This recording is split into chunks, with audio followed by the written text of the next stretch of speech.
Présente à la barre. L'histoire des criminels racontée par l'unique journaliste d'enquête, Félix Séguin.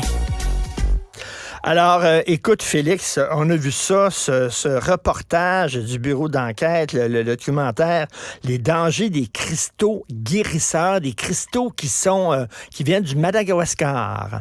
Exactement, c'est le nouveau grand reportage du bureau d'enquête conçu par Audrey Ruel-Manceau, entre autres, notre verte recrue au bureau d'enquête, mais pas verte recrue en journalisme. Ça fait longtemps qu'elle fait ça quand même.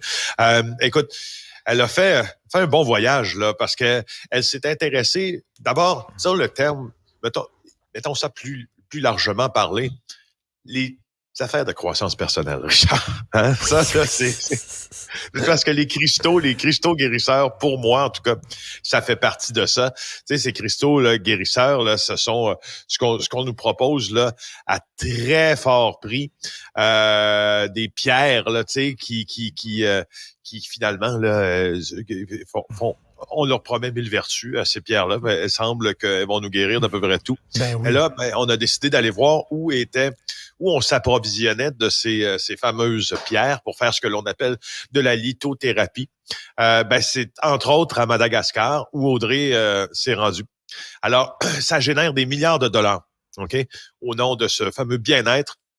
Mais ça fait des ravages incroyables à Madagascar. Si vous voulez voir si vous êtes un peu claustrophobe, si vous voulez voir quelqu'un entrer dans une mine, allez voir ça. On creuse ça dans des mines à flanc de montagne, OK? Vraiment, c'est épouvantable.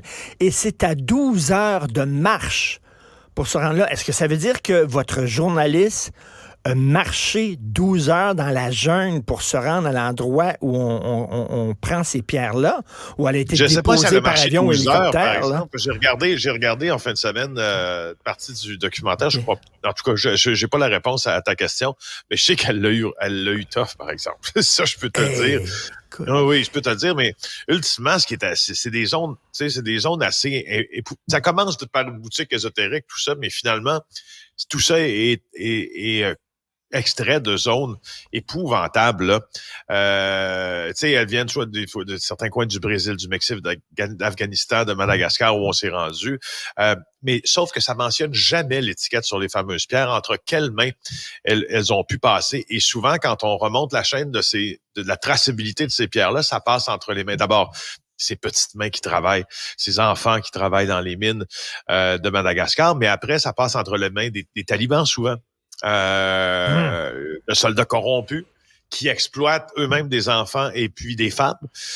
Alors, franchement... Donc, évidemment, des enfants qui sont sous-payés, bien sûr, absolument pas payés, et qui risquent leur vie pour aller dans le fond de mine, pogner ces cristaux-là, parce que ici, en Occident, il y a des gens qui leur donnent des vertus miraculeuses. Et d'ailleurs, entre guillemets, mon cher Félix, je suis allé chercher un livre chez Renaud-Bré.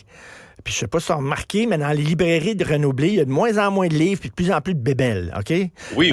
Alors, on vendait des pierres miraculeuses pour nettoyer tes chakras. Pour nettoyer les chakras, j'ai pris ça en photo, j'ai envoyé ça à mon ami Guy Perkins, spécialiste de la pensée critique. Il dit, voyons donc. J'ai dit, oui, c'est vendu chez Renaud-Bré.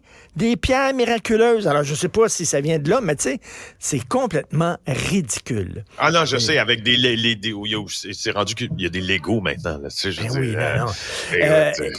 Écoute, Félix, je veux à tout prix prendre du temps pour parler de ta nouvelle série documentaire que tu as fait avec Annie Soleil-Proto. Le crime se paie par le sang. Sur quoi? Sur les familles de bandits?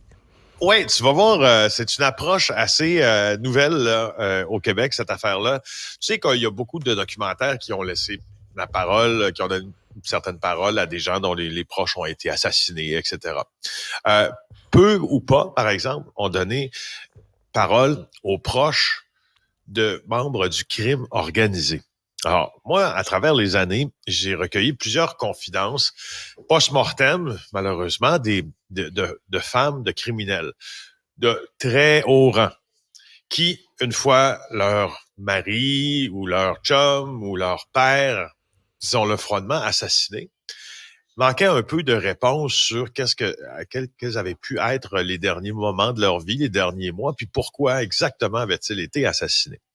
Alors, ça germait dans ma tête depuis longtemps déjà, et on a réussi avec Annie-Soleil Proto à approcher 6 familles de gens qui étaient dans la haute criminalité pour regarder comment on vit ça de l'intérieur. C'est un regard là tout à fait unique. J'ai préparé pour vous un extrait, si vous voulez. On écoute ça. Déjà qu'on a retrouvé un morceau de son corps dans le lac, j'imagine déjà le scénario sur moi. Voilà, ma tête, ça va tout le temps avec mon chum. Un homme a été abattu, c'est survenu ce matin en pleine rue. Ce que je vais raconter aujourd'hui, je le sais que pour un paquet de monde, ça va faire « Ben voyons donc, pas elle ». Annie-Soleil, c'est comme l'arme de persuasion massive. Moi, je suis la personne qui est passionnée par le crime organisé, le journaliste d'enquête qui essaie d'avoir des entrées un peu partout. L'être humain ne vaut pas cher pour ce monde-là. Un grand bonhomme qui est connu pour être capable de casser des gueules. Ma fille a juste crié maman. Je pense à cette scène des Sopranos quand ces enfants apprennent que leur père est dans la mafia. Ils apprennent ça sur Internet puis ils disent voyons donc, pas papa. Alors c'est ça l'impact que ça a sur les proches. Oui.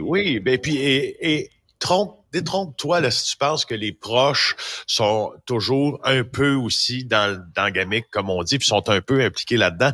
Moi, je connais des enfants, puis on en a rencontré là, dans la série. Il y a des enfants de criminels de haut vol qui sont traducteurs à l'ONU, médecins, diplômés en génie informatique, des gens qui ont de gros emplois. Il y en a qui travaillent pour le gouvernement. Il y a des soldats, des gens qui sont dans l'armée. Donc, tu choisis pas nécessairement où tu nais toujours. Tu choisis un peu ce que tu fais. Des fois, ça peut t'influencer très négativement, des fois. Mais sauf qu'il en reste pas moins que quand ton proche est assassiné, tu sais pas trop vers qui te tourner parce que, on va se le dire bien honnêtement, la police ne te donne pas le même service si t'es la femme d'un mafieux que si t'es la femme de quelqu'un qui a péri dans un crime, dans un autre type de crime. Parce qu'on considère que tu fais partie de la gamique, alors que c'est peut-être pas toujours le cas. Ouais.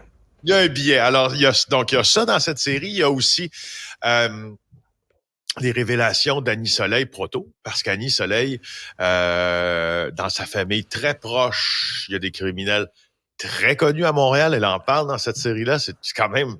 Wow. Elle s'est frottée à ça pendant longtemps. Puis, pourquoi moi, j'ai travaillé ça avec Annie-Soleil? D'abord parce que je l'aime bien. C'est une amie, c'est une fille qui est hyper méticuleuse et qui travaille beaucoup.